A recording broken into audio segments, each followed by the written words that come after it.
ഇനി ആ പാലം ഇറങ്ങി നേരെ ദുബായ് മോളിലോട്ടാണ് പോണത്. ദുബായ് മോളിലോട്ട് പോയിട്ട് നേരെ അങ്ങോട്ട് ദുബായ് മോളിൽ ഇറങ്ങിക്കഴിഞ്ഞാൽ നേരെ ബുർജ് ഖലീഫ കാണാൻ പോകാൻ പറ്റും. ഓക്കെ, എന്തായാലും നമുക്ക് നടക്കാം അങ്ങോട്ട്. വെയിലായി തുടങ്ങി കേട്ടോ, ഭയങ്കര വെയിൽ. ഇതിപ്പോൾ 5 കിലോമീറ്റർ എന്ന് പറഞ്ഞാൽ ദുബായ് മോളിൽ എത്തുമ്പോൾ 5 കിലോമീറ്റർ ആകും കേട്ടോ.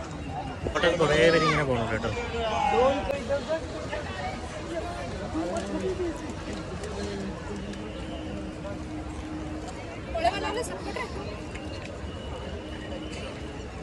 ആ ബിൽഡിംഗ് ആണ്, ആ ബിൽഡിങ്ങിന്റെ ബാക്കിൽ സൂര്യനുണ്ട്. എന്ത് ഭംഗി നോക്കിയാൽ കാണാൻ.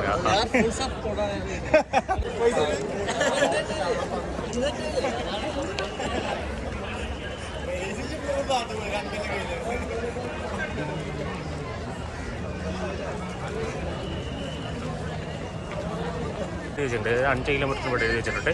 വേറൊന്നുമല്ല, ഇവിടെ നിന്ന് കുറച്ചും കൂടെ പോയി കഴിഞ്ഞാൽ ഒരു 100 മീറ്റർ. ഓക്കെ, 100 മീറ്റർ പോയി കഴിഞ്ഞാൽ അവിടെ നിന്ന്